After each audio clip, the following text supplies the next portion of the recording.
off of? I don't think what I said last year really was relevant. I simply said softly no. And I'm a person that in all the teams that I did coach, when you lose, you take your loss and you go home, and you're quiet, But there wasn't trolling back in that day, So there's no doubt that what happened with Jimmy had a tremendous impact on our team. There's no doubt about it. So the buck stops with me. I'll take that hit if you want it. What happened during the regular season, I don't want to really discuss. I remember this about Jimmy. I remember the bubble when he was hanging over the scorer's table, exhausted, and trying to win a title. I remember that. I have that in my office, that picture. I remember the exit meeting that we had when we got swept by the Bucks the next year. He wasn't a very happy guy. I don't even know if he came in. Maybe it was maybe a minute. I said, go home or go wherever you go. And then one of my favorite moments with Jimmy was the rebound he had with 9 seconds to go in the third year against Boston in the 7th game here. And I was sitting with Chris, and I remember we're going to win this game, and we're going to play Golden State. He rebounded it on the left side of the court. He dribbled up left-handed. He crossed over to the right side of the court. He got right to his spot, and he raised on a three. He could have taken Horford, but he probably wouldn't have got a call at that time of the game, especially today, how they're refereeing games.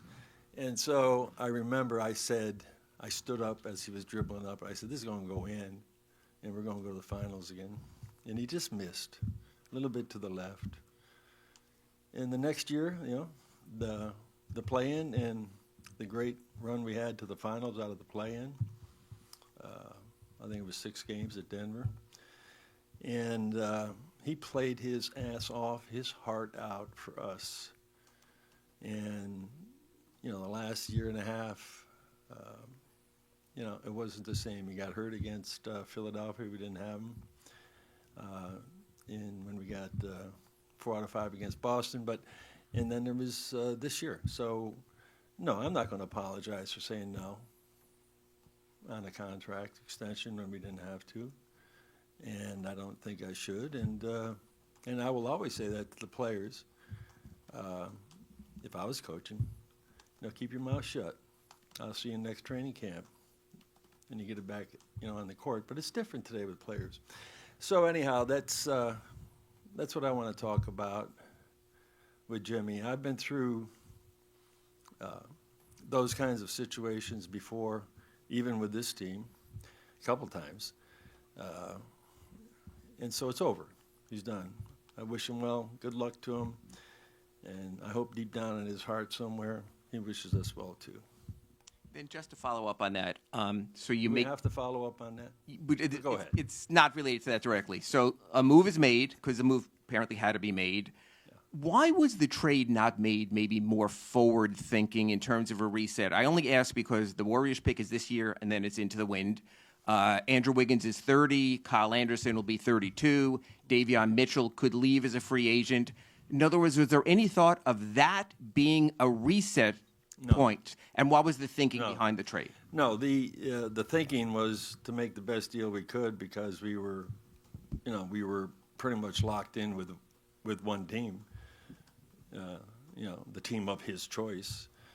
It didn't happen there, but it happened somewhere else. But I've done this 13 times in 29 years. If you want a 30-minute dissertation on those 13 rebuilds, we'd be here a half hour or an hour. So going back to Zoe's acquisition, right through Jimmy Butler, there's always been contender, maybe a championship, maybe adding the player you needed, like Shaquille, and Zoe, then the big three, and then it was Shane. It took a year to get Shane, and then Ray, and Chris Anderson. And so you don't just win it with one guy. And so we took the deal that we felt was best for us now and also in the future. We have a lot of young players. We have some medium-aged, players in their prime. Our draft picks are in better order than what they were, and so we have a lot of flexibility, and that's where the blueprint's going to come from this summer. I've already met with Eric and talked to Andy and talked to Adam about things, and so now it's on to the off season. You don't have a follow-up again, do you? I do, but I don't want to Christ, I'll come back. You're welcome, Art. You guys obviously have high standards. What's that? Like, you have high standards for obviously what you guys do. Yeah. What happened in that first round series? Do you feel like that is reflective of No, kind of where this not at all. is? And do you think major changes are needed No. to get back to where? Well, I think we do have to make changes. There's no doubt. There has to be some change. And so until you change the way you go about doing the things that you do to win, if you don't win, you have to go about making changes to make sure that you can win. I don't know if that makes sense to you or not, but change is the highest form of sanity. It's in the present moment right now. We know what we have to do. We know what we just experienced. We were not that team in games 3 and 4. We were not that team. The score said differently. I saw a team that 25 times had double-digit leads, that had our crowd, one of the best crowds in the league, up in the air, with 20, 25-point leads. And, why we had 18-point leads in the fourth quarter, or double-digit leads 18 times in the fourth quarter, and we lost 14 of them. That's more reflective of who we are, a very, very competitive team, a great group of guys that we need to find an answer to secure the great play. I think Coach talked about it best when he said it's about consistency and sustaining the consistency, creating a different edge defensively. I'm not talking about being a good defensive team. I'm talking about creating an edge defensively, if you know what I'm talking about. We got to have that. We don't play with the edge all the time. And but we're not reflective of that, Anthony. I think those two losses were humbling, and they might have put the final nail in, thinking that we got to tear everything apart and rebuild. We've never done that. 13 times we've always found a way to rebuild the team that was respected, that was a contender. 24 times the playoffs. I'm not trying to pat myself on the back. I'm just giving you the numbers because, 24 times in the playoffs, And I only tried to tank twice, and I was successful at it. Not really successful in the Wade year, but I was successful in 2008. But I never told anybody I was going to try to tank. I always said we're going to win, but we're tanking. Not really, but we were. But twice, and the rest of the times, there's been, 7 finals and 12 Eastern Conference finals. There's been 3 championships and stuff. So we have, I think, and I don't do this in a vacuum. We have a great front office, and we make decisions together. We plan and we plot together. And so I'm going to live on my track record. That's all I can live on. If you want me to give you the 13 times, we'll be here for a long time. But we've done this before. Pat, 2 years ago, this team went to the finals. No, you're going to ask me. You always ask me the retirement question. No, Dave Hyde's going to do that. Okay, Dave's we fine. talked on the way in. Oh, so you guys got together, had a little team meeting? Okay, here we go. Sorry, Dave. I'm sorry, man. It's the first thing that came to my mind. No, go ahead. You went to the finals 2 years ago with the lowest scoring team in the league. So it's obviously not always about offense, but the last 3 years have been 30th, 26th, and 24th, I think, in scoring. Where do you find more offense for this group? Because obviously it's just not enough. Well, I think, Coach, I haven't talked to him about it yet because Eric has been doing this for 30 years, intensely as the video coordinator up to being my main assistant coach. 17 straight years of coaching. So he's been like here for 30 years. Never took a year off. Never takes a break. He's had some issues in his life, personal issues. And I see the strain and stress on him like I've never seen it before. This takes a toll. And when I talked to him the other day, he said he was going to Hawaii. I said, good, I'll see you in training camp then. That's not going to happen. But he needs a break, and he needs time to reflect. He's the head coach. I mean, I could give him my playbook from 2006 or 7, but it's archaic, but it's not. But he'll figure this out. He knows we need to defend, and we need to. He needs to make whatever kind of changes he needs to make when it comes to the offense, and we'll talk about that. If he wants to listen to me, he will. If he doesn't, he has a lot of great people working for him. Yeah. To follow up, you made reference to when you clearly weren't tanking in 2008, of course. There was a plan then. There was a plan for 2010, and guys were becoming free agents, and there was a lot of them that summer, and you were going to get 2 or 3 of them some way, somehow. It's different now. Yeah. Guys don't go into free agency. Right. How much more difficult does that make this 13th rebuild when there's not the guy you can save up for and go get him, because everything's now done with extensions and trades and all these things, and you need a dance partner to execute the moves that you want to make? How much harder does that make it? First of all, I'm going to correct you. This is the 14th, and they weren't rebuilds. They were all retools or tweaks or whatever word we wanted to use that season. Yeah, the rules have changed. We could plan back then, before the CBA was changed. You could pretty much plan back then in 2006, for 2010. And the fact that those 3 names or 4 names or 5 names that were all in that year of their contract and are going to become free agents, you're looking forward and you're always seeing what might be available out there. You don't know. But we planned for that, and we ended up delivering big time on it, and we had a great run with it. So now, because of all of these different CBA machinations, that have to do with repeater tax and the first apron and the second apron and the penalties that come with it, there's a different thought process. And you're right about free agency, is that there's a lot of unrestricted free agents. There's a lot of, restricted free agents that are on the board. But we're not a room team this year, and it would take a couple of years to become a room team. But, if there's a superstar out there that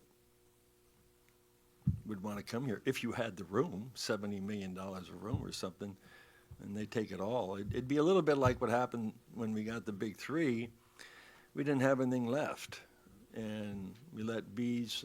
We traded Bees to Minnesota, and there's no doubt that that getting Udonis, back, and Mike Miller, those guys, Joel Anthony and Mario, that's what we had, and so everything else was a minimum contract, and so it's a little bit different in how you plan now for that.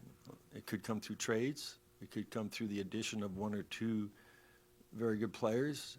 There's always still going to be with us improvement from within, but I don't think we can go there. We probably won't run it back, but it doesn't mean that, players aren't just going to show up. You have to make deals. You have to look at the board. You got to try to do something that's going to benefit with your team and your 2 key guys, if they're your key guys, and I think they are, plus a lot of other players. So I think we're probably in as good a situation as we could have ever been from a draft pick, young player, favorable contract situation in a long time, and especially at a time in the market that's hard to plan, like you're saying, because things will be spontaneous.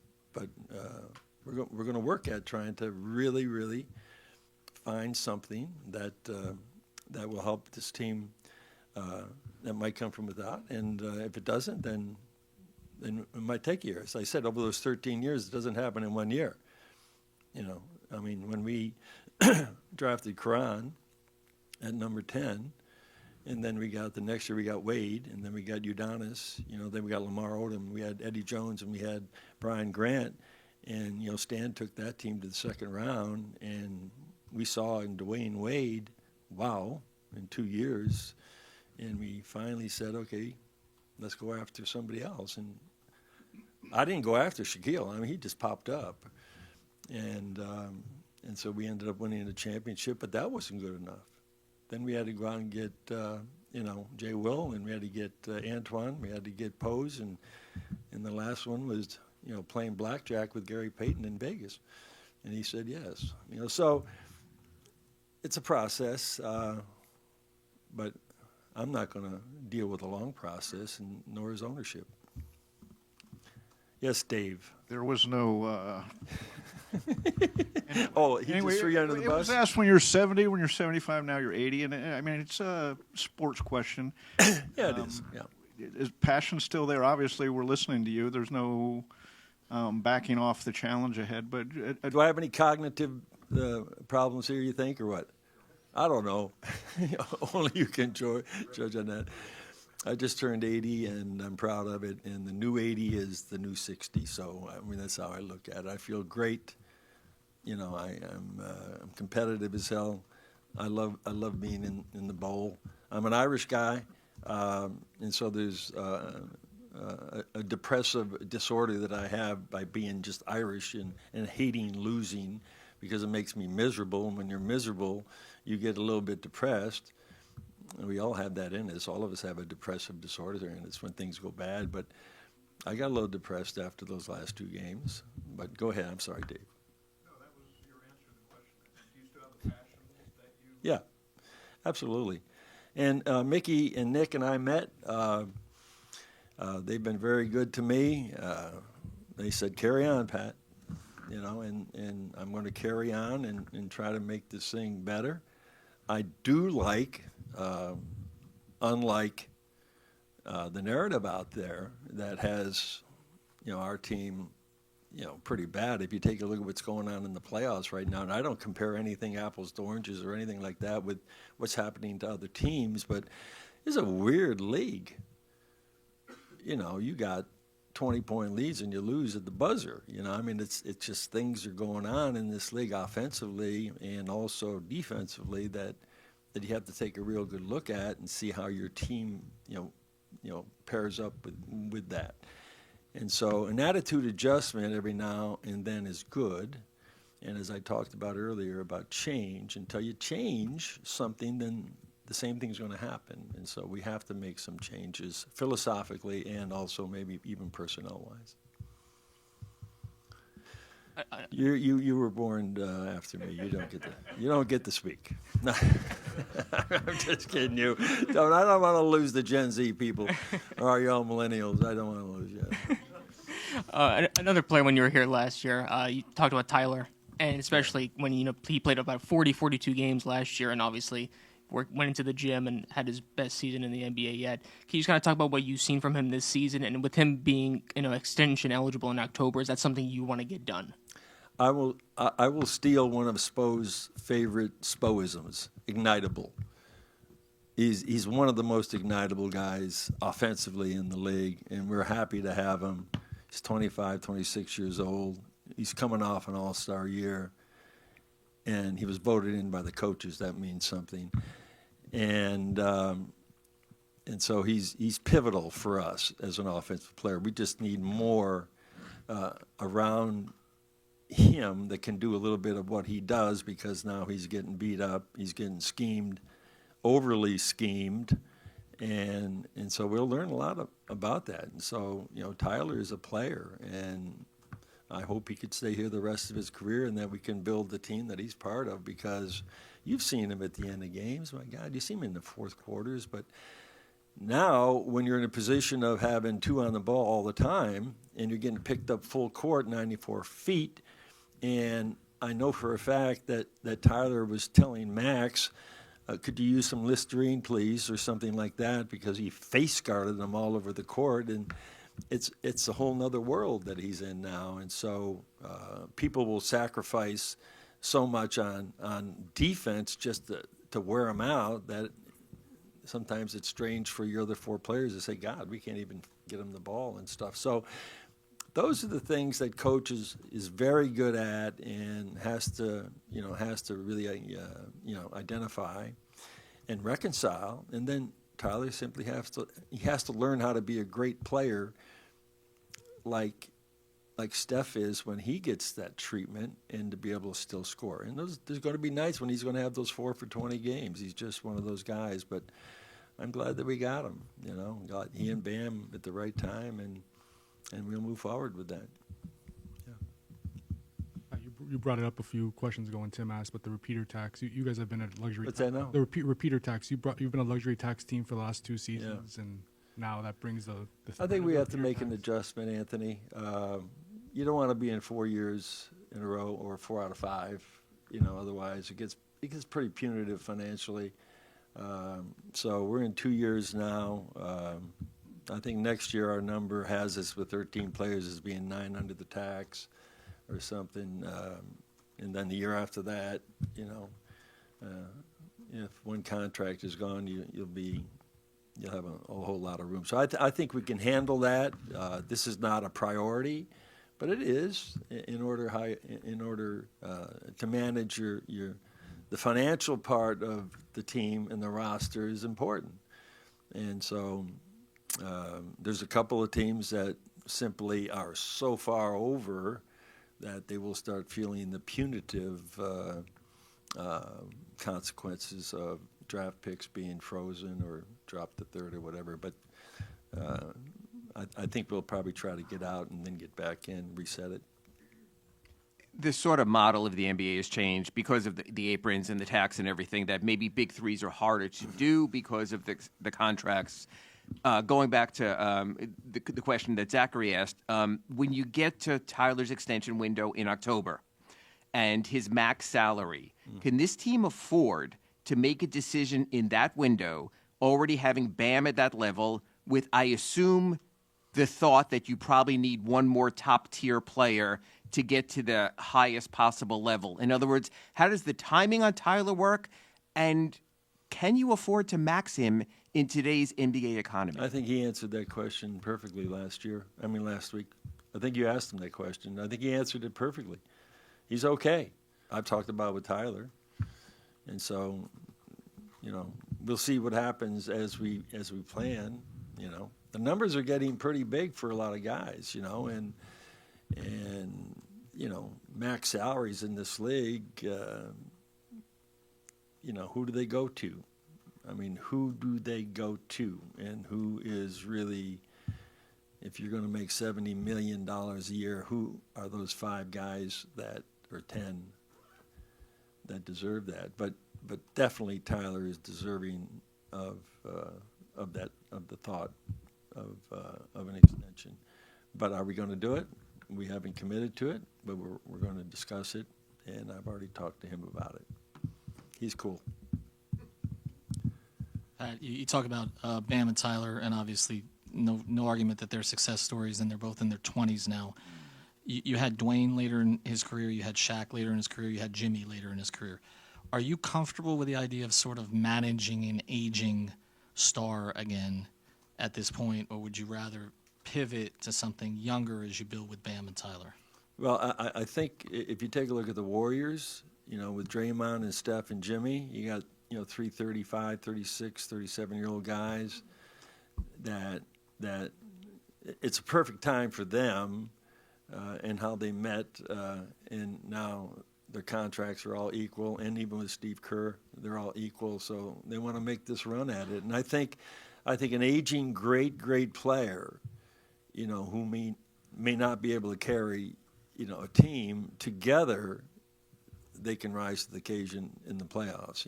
Steph's injury might hurt them a little bit, but I saw something very unique with that team. And so for us, yes. If that player is the right name and the contract is the right length, yeah, I still think that an aging player can play. Look at LeBron. Look at these players. So it's incredible that, players like LeBron and others that have played into their mid to late 30s and produced at a high level can help teams win championships, you know, and you have to pick out the right one.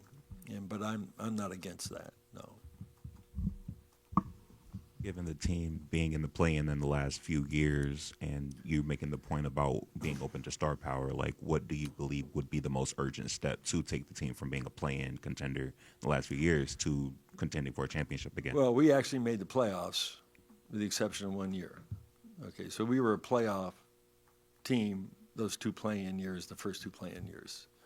They just changed the rules on making it a little more interesting for 9 and 10. And so this year we were 10th. We were a play-in team this year and I think those 2 games, you know, they were great. At Chicago, at Atlanta, you know, give us a halcyon moment, okay? They were the halcyon moment, okay? Now when we went to Cleveland, that second game, you know, it was almost reminding me like we're going to do the same thing we did to Boston, you know, the year before, get one and then maybe try to put some pressure on them. But they were too good at that time for that to happen. Too committed at that time, and so being a play-in team, it's what it is. What's the other part of that question that you asked? The most urgent thing that you want to do to elevate the team from that area to higher in the standings? Well, make the roster better, make the offense better, make the defense better, and hope that we can get, you know, this home court advantage, you know, mean anything anymore. To me, it always does, because I go back in history and I remember the times that we didn't get that last game or we tied somebody and we didn't get the home court and we lost. So it means something to me. The regular season means a lot to me, and it means a tremendous amount to the fans to come every night and see guys playing the game. And so we have to elevate ourselves up out of the play-in to try to get to, you know, 3 or 4, 2, 3, 4. And so you got at least that edge a little bit. But now I'm thinking that that rest is overrated, that all those teams that had a week off, they're down 0-2. You know, and you take a look at the aging, you know, Warriors, God bless them.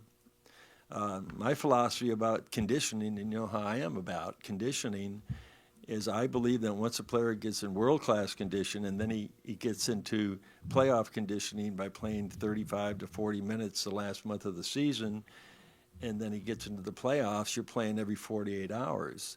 In your body, as a professional athlete, a professional athlete who is geared to play big minutes, every 48 hours you need to move. You need to go. And if you see how Golden State's playing, they're fresher, they're running, they're quicker, they're in condition, and some of the teams that have some rust, they got to kick, you know, the rust off of it. So, you know, that's just sort of how I feel about the whole thing, you know. I don't know how I got on that subject, but anyhow, don't let me keep rambling. Pat, you mentioned a little bit about the narratives that have been out there. One of them was a lot of former players talking heads on television saying that the Heat way doesn't necessarily work anymore, that today's player doesn't want that. What have you thought about some of those things thrown out there, and do you think that it still relates to today's player? It doesn't relate to me or us. It's a narrative put out there on the part of other people that don't know what it's like inside here. You know, working behind the scenes, there's 2 ways to do it. You can work behind the scenes and put in the time, and you can work behind the scenes and put in the work. There's 2 different things in there. And so our culture has been the way it has been since I got here. And at least that's how I look at it. Has it been adjusted in some way, shape, or form? Yes. And you have to for this generational player and for the league. But no, I'm proud of the culture.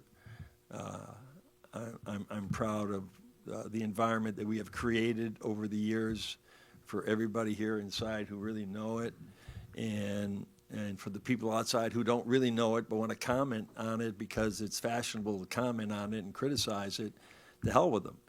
We got a great culture. It hasn't been crushed, and just because there was some issues this year that were not culture-oriented, they were player-oriented. You know, I'm talking about the Butler situation, whatever you want. Our culture is the same, and it's a work culture.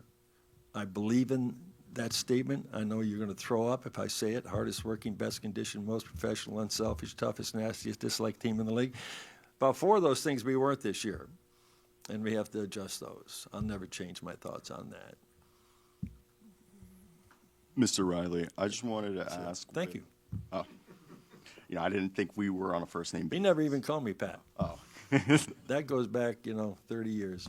So, yeah. I just thought first name basis is something maybe, peers or something. But what I was going to say is with Greg Popovich's health scare this year, how does that make you look at your own mortality? Because you guys are both synonymous with the NBA history and just, being with franchises for so long. And you mentioned this earlier, Eric Spoelstra being stressed and kind of like over the years with personal issues. He's getting older. He comes from John Spoelstra. Older? He's mid-50s. I mean, obviously, but like, getting in the middle of his life.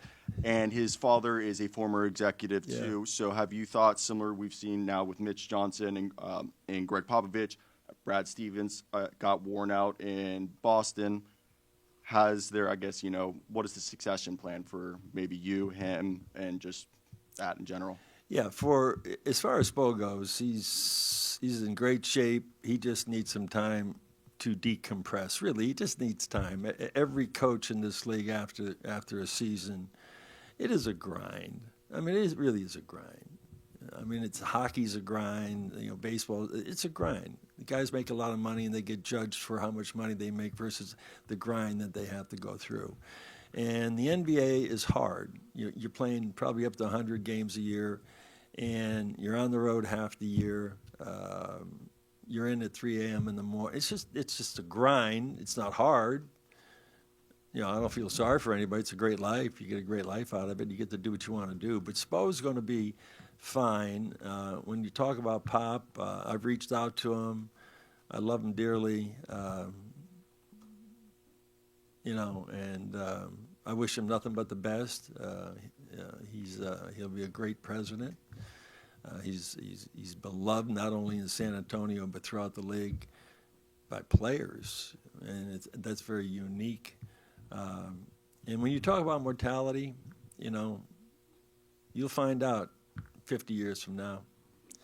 You think about that as, you lose family, and you lose siblings, and you lose friends, and you lose things, and you're managing health things. It just happens, so get ready for it. I mean, or eat better right now. It's what you want to do, but yeah, when you think about it, I go out and I have a lot of friends that are around my age that I've walked through this path with in basketball, and we have one rule when we go to dinner: no phones, and we don't talk about health, and we have a great time with just one drink. I mean, back in the day, you could have 4 martinis before you had dinner. And then you'd have 2 bottles of wine. Well, those days are over with, okay? But anyhow, I appreciate your question, but I feel great, and I wish nothing but the best for Pop, and Spo is going to be fine. Yeah. Pat, one of the byproducts of Jimmy was everything. Good to see you. One of the byproducts of Jimmy leading was Tyler and Bam taking on kind of that 1A, 1B, 1A, whatever you want to call it, role. Do you sense from what we saw, the body of work post Jimmy, that they can be those kind of alphas, those leaders that could lead a team to a championship, or there needs to be another sort of alpha there with them? Well, when we made the trade to get Andre Iguodala, Solomon Hill, and Jay Crowder, we didn't have to send out an alpha to get them. But those 3 guys were so responsible for that finals run in the bubble.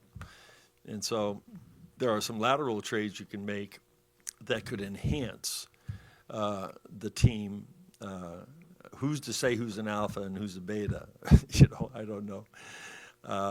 Bam's an alpha guy. He's got an alpha personality. And Tyler has the alpha confidence of the most confidence of somebody I've seen, almost irrational confidence.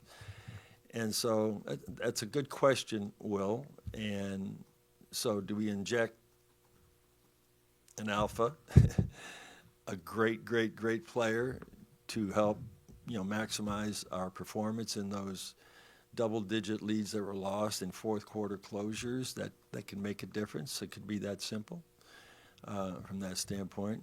I think one of the things you guys probably missed about Butler and myself is I'm an alpha too, and he's an alpha. And so I think I am anyhow. I'm not boasting that, but when you get two alphas in the same room, sometimes it doesn't work. But to answer your question, that is something that you think about. I think of an alpha as your best player, okay, and your leader, and he's the one that's going to hold everybody accountable in all of those things above just being a great player. And so, that comes with experience, and that comes with time with some players. Sometimes an opportunity like that just happened this year, we don't know. Maybe this is the window that, our best players, and even some of the guys that we brought in on the trade, now they see I got some freedom. I don't have to play with Steph and Draymond. I'm not saying that in a negative way. Sometimes you get slotted into a place for 6 or 7 years before you can get free. And then it's the same thing with Jimmy. He's out in Golden State with two major alphas, and they all coincide with one another. So I don't want this to go out there that, what happened with Jimmy, as ugly as it was, that I didn't appreciate him, that I didn't love this guy. It just, those things happen. It wasn't fun. And so when we talk about alphas, I'm talking about players. I'm talking about stars. I'm talking about talent.